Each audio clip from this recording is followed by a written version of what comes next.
السلام علیکم۔ ناول جانا تجھے جب جانا بائی نیلم ریاست۔ بھائی کیا کہا ہے؟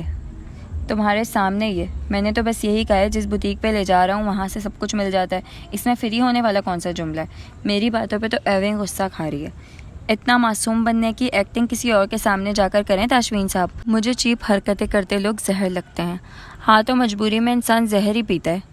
فارس گاڑی رکواؤ، مجھے اس شخص کے ساتھ کہیں نہیں جانا ہے۔ یار کیا تم لوگ بچوں کی طرح رویہ رکھے ہوئے ہو؟ بھائی میرے تو بیوی سے مسلسل جو لائن مار رہا ہے، ایک ہی دفعہ اپنے کیے کی معافی مانگ کر اس کو منا کیوں نہیں لیتا؟ اور آپ اس کو اتنی توجہ کیوں دے رہی ہیں؟ بھاڑ میں جائے گی شخص، آپ اس کو بھول کر آگے بڑھیں۔ فارس ڈانٹ کر خاموش ہو گیا۔ تاشفین کو لگا جیسے وہ دیکھ رہی ہے۔ شیشے میں دیکھتے ہی اس کے شک کی تصدیق ہو گئی۔ ہلکی نم آنکھوں سے وہ اسی کو دیکھ رہی تھی۔ تاشفین کا پیر سیدھا بریک پہ گیا مگر جلدی ہٹا لیا۔ گاڑی نے جھٹکا کھایا۔ فارس نے تعجب سے بڑے بھائی کو دیکھا۔ کیا کر رہے ہو؟ مگر تاشفین نے کوئی جواب نہ دیا، نہ ہی دوبارہ نظر اٹھائی۔ بوتیک پہ بھی زیادہ وقت باہر اپنے فون پہ مصروف رہا۔ فارس اور جگن شاپنگ کرتے رہے۔ فارس یہ والا رنگ پہن کر آؤ، رات کا فنکشن ہے، میرے خیال میں یہ رنگ اچھا لگے گا، نگی کا اس سے میچنگ لے لیتے ہیں۔ 6 رنگ پہن چکا ہوں، کوئی ایک تو فائنل کریں۔ یہ والی ٹرائی کرو، مجھے لگتا ہے کہ یہ سب سے اچھی لگے گی۔ فارس سلور شیروانی لے کر چینجنگ روم میں چلا گیا۔ جگن نگی کے جوڑے پہ فارس کی پگڑی رکھ کر رنگ دیکھ رہی تھی۔ کب تاشفین اندر آیا۔ ہوٹل والے پوچھ رہے ہیں کتنے میز ہوں گے۔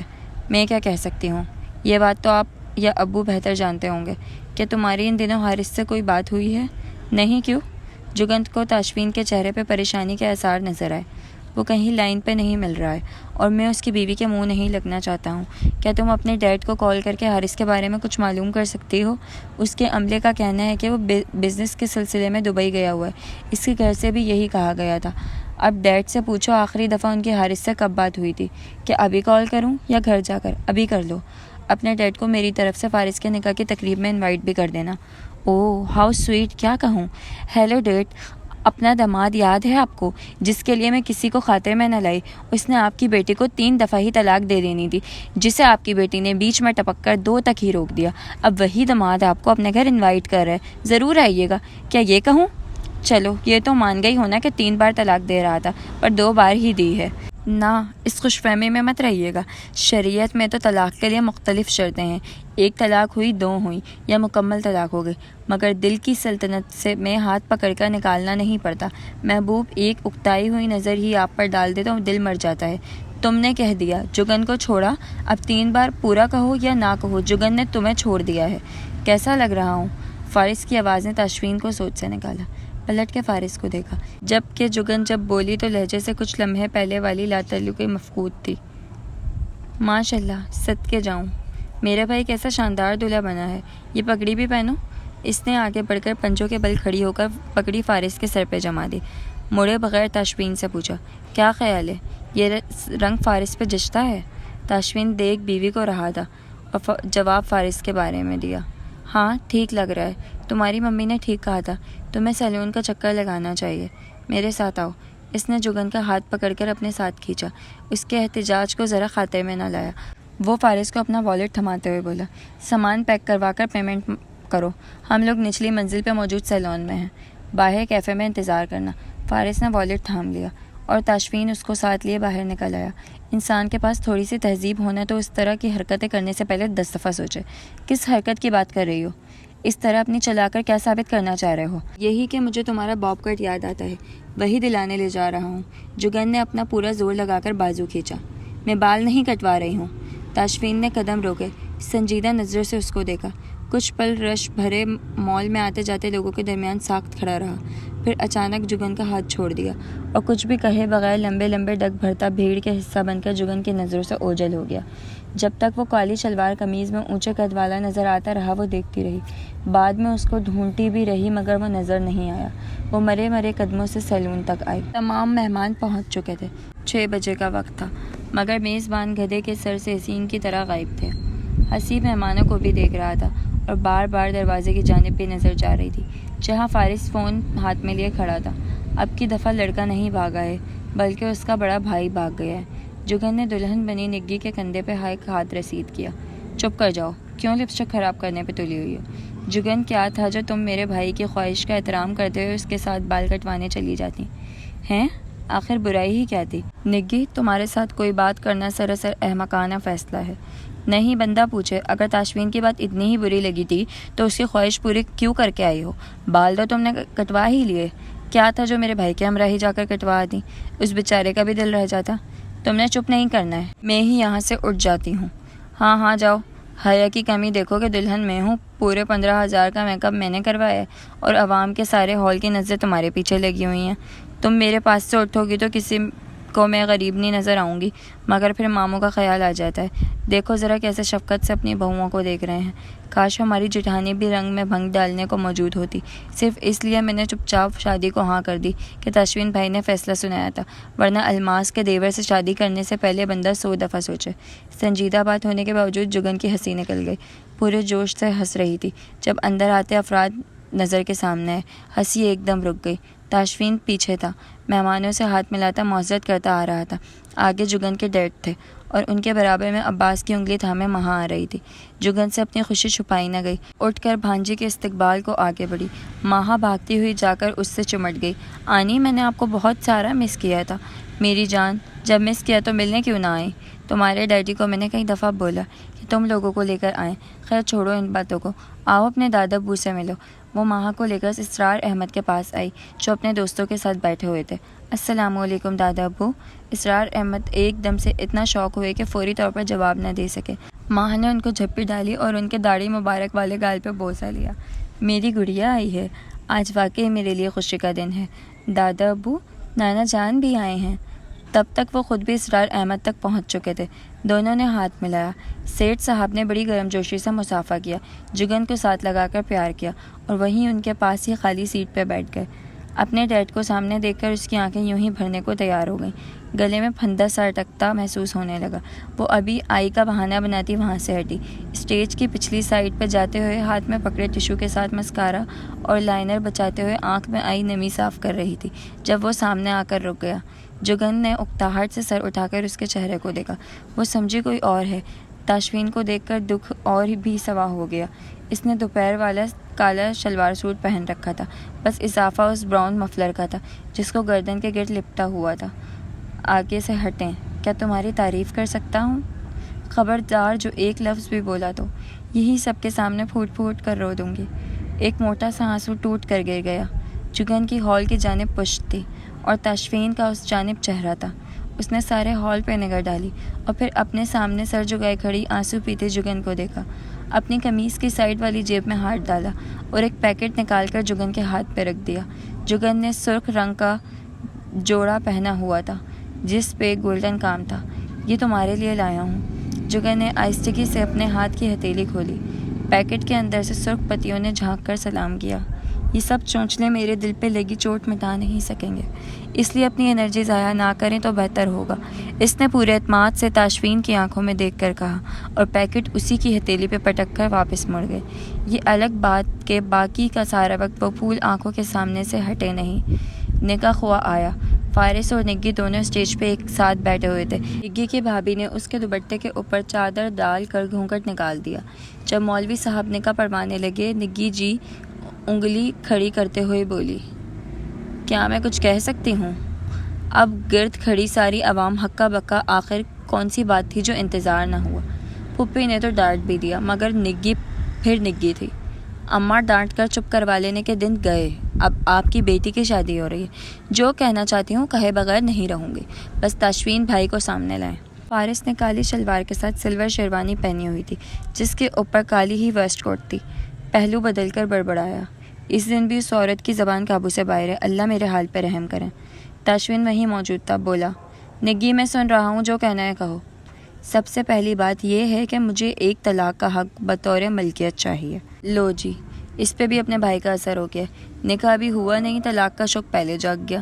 فارس کی بات پہ نگی نے رکھ کر اس کی پسلیوں میں کونی ماری۔ چپ نہیں کر سکتے؟ جی بیگم صاحبہ، منہ میں گھونگیاں ڈال کر بیٹھ جاتا ہوں، آپ بکیں۔ مولوی صاحب اس معاملے کے شرعی جواز کو ذہن میں رکھ کر مطمئن انداز میں سب کے منہ دیکھ رہے تھے۔ پھوپھی کا بس نہیں چل رہا تھا، ورنہ جوتا اٹھانے کو ہاتھ بے قرار ہو رہے تھے۔ نگی بدتمیز کیسی باتیں کر رہی ہے، چپ کر نکاح کروا۔ اماں مجھے علم تھا تم یوں ہی مجھے ڈانٹ پلا کر چپ کروا دو گی، اسی لیے اس وقت کا انتخاب کیا ہے۔ اور تشفین بھائی میری شرائط رد نہیں کریں گے، جو مانگ رہی ہوں یہ میرا حق ہے۔ کیوں اصرار ماموں، میں کچھ غلط مانگ رہی ہوں؟ نہیں بیٹی، تمہارا حق ہے، جو تمہاری شرائط ہیں بولو، میں کوشش کروں گا پوری ہوں۔ میری صرف 2 شرائط ہیں۔ پہلی شرط یہ کہ طلاق کا حق ملے، دوسری شرط یہ کہ نکاح کے فارم پہ لکھیں کہ اگر کل کو فارس مجھے چھوڑتا ہے تو اس کو مجھے 50 لاکھ روپیہ دینا ہوگا۔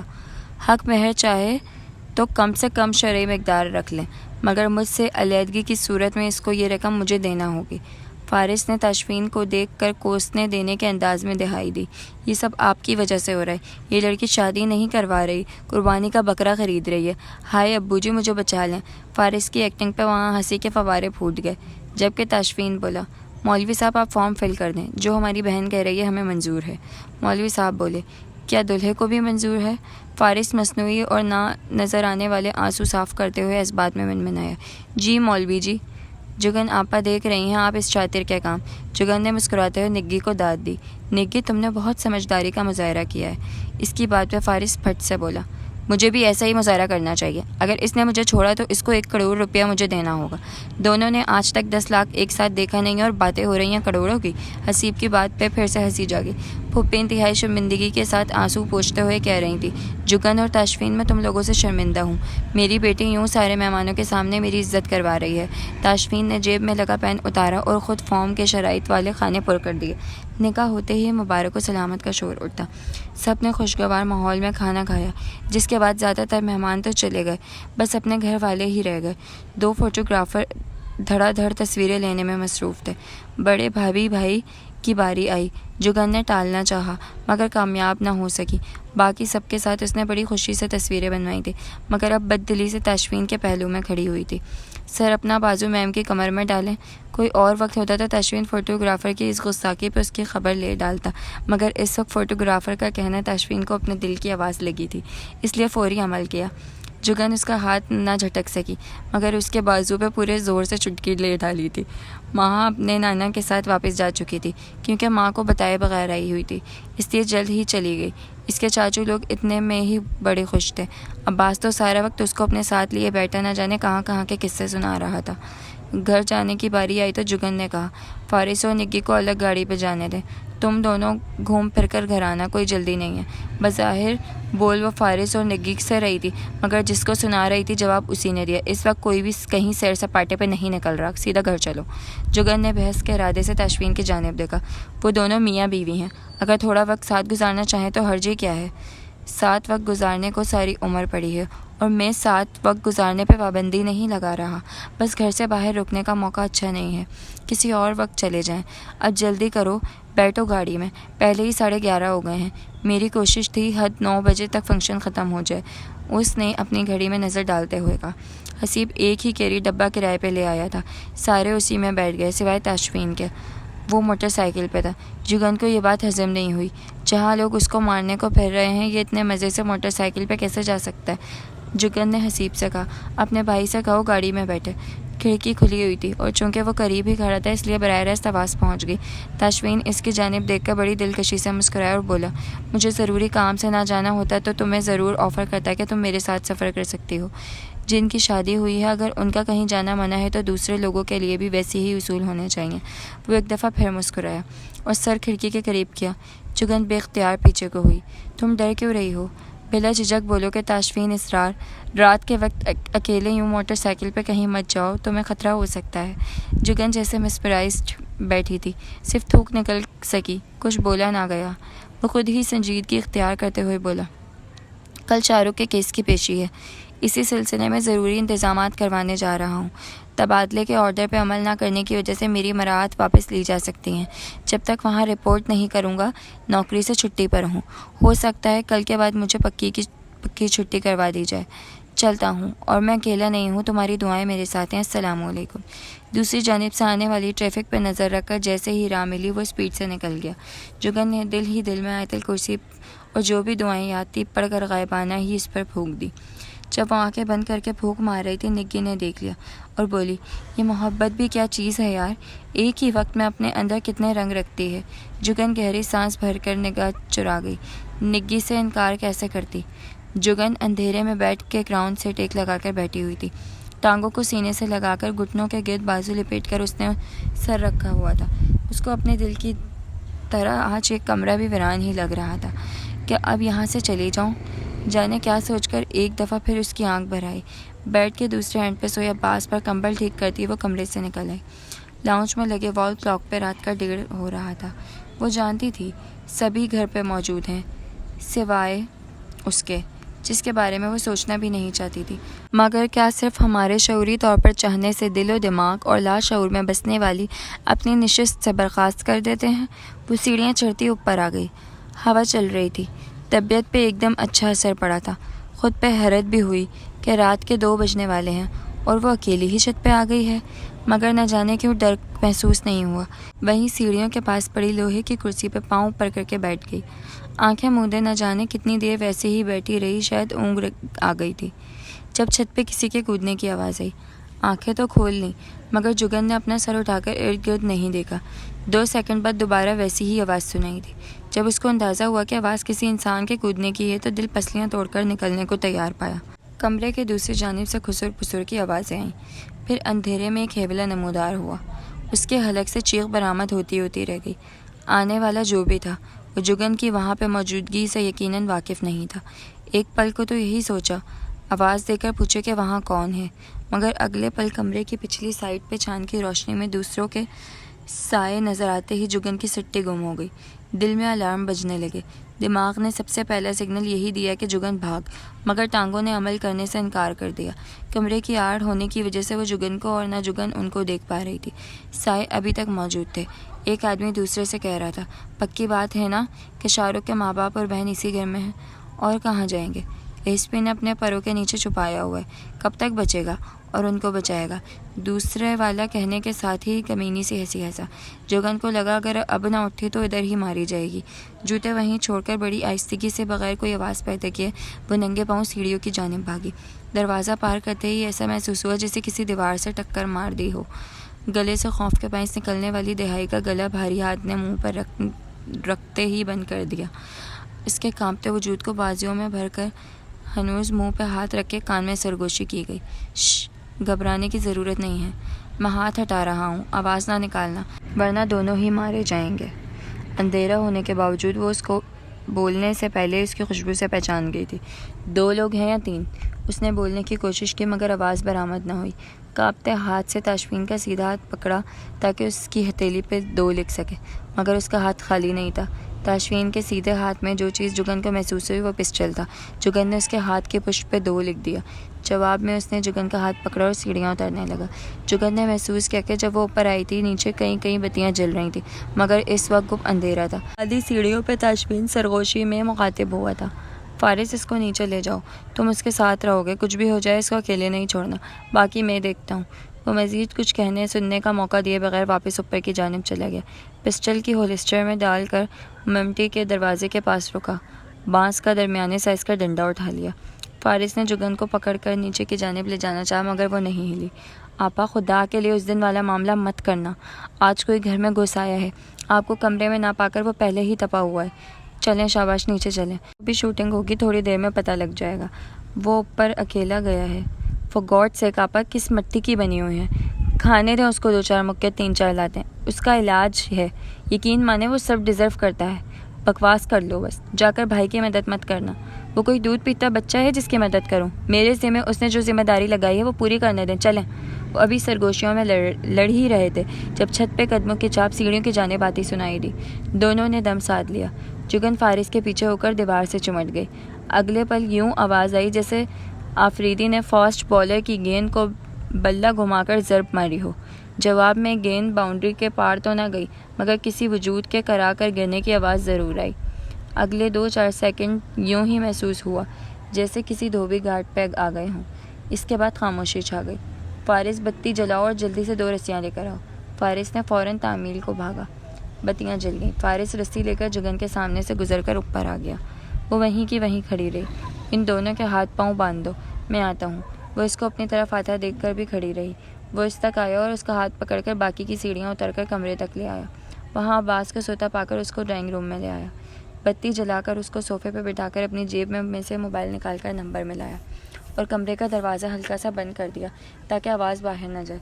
دوسری جانب سے جواب ملتے ہی وہ بولا، امتیاز صاحب، آپ کے لیے میرے پاس 2 عجوبے ہیں، گاڑی اور آدمی بھیجیں جو آ کر ان کو لے جائیں۔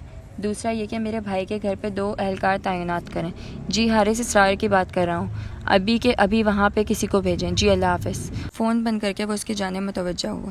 تمہارے ساتھ آخر مسئلہ کیا ہے؟ جب کچھ کہتا ہوں تو تم سنتی کیوں نہیں ہو؟ اس دن وہاں فاسٹ فوڈ کارنر پہ رات ضد میں بیٹھ کر گزار دی اور آج ادھر بھی بات نہیں مانی۔ اگر کبھی واپس نہیں آ پاؤں گا تو کیا کرو گی؟ ساری عمر وہیں کھڑی رہو گی جہاں چھوڑ گیا تھا؟ اور یہ آدھی رات کو چھت پہ اکیلے جانے کی کیا دکھ بنتی ہے؟ اگر جانا ہی تھا تو کسی کو اپنے ساتھ لے جا۔ جگن کو ایک دم اس کو ٹوکتے ہوئے بولی، میرا جہاں جی چاہے گا، جب جی چاہے گا تب جاؤں گی۔ تم کون ہوتے ہو مجھ پہ یوں روب جاڑنے والے؟ تاشفین چند پل اس کو سنجیدہ نظروں سے دیکھتا رہا، پھر گہری سانس خارج کرتے ہوئے تحمل سے سمجھانے والے انداز میں بولا، میں چاہتا ہوں کہ جیسے ہی ادھر شادی کی مصروفیات ختم ہو تم اپنے ابا کے گھر چلی جاؤ۔ شاید تم نے سنا نہیں کہ میں نے کیا کہا ہے۔ میں تمہارے حکم کی پابند نہیں رہی ہوں، میں تو یہی ہوں۔ البتہ تم جانا چاہو تو بتانے کی ضرورت بھی محسوس مت کرنا۔ جگن، تمہاری حفاظت کے لیے تمہارا کچھ عرصے کے لیے یہاں سے جانا ضروری ہے۔ جو کچھ اوپر ہوا ہے وہ دوبارہ پھر آ سکتے ہیں۔ اگلی دفعہ ہو سکتا ہے میں گھر پر نہ ہوں، لڑکے ادھر نہ ہوں۔ دن کے وقت کوئی کوشش کرے گا، خدا کے لیے میری بات تو سمجھو۔ خطرہ اگر ہے تو سبھی کو ہے۔ میں چلی جاؤں گی تو کیا نرگس کو بھی کہیں بھیج دو گے؟ ابو کے پاس کون رہے گا؟ عباس کا خیال کون کرے گا؟ نرگس ابھی فی الحال اپنے گھر پہ ہی رہے گی اور فارس ہوگا ابو کے پاس۔ 1 ہفتے کی چھٹی لے چکا ہے یونی سے۔ حسیب عباس کو دیکھ لے گا۔ سب کے لیے کچھ نہ کچھ سوچ رکھا ہے، بس میں ہی تم پہ بوجھ تھی۔ اٹھا کر باہر پھینک دیا۔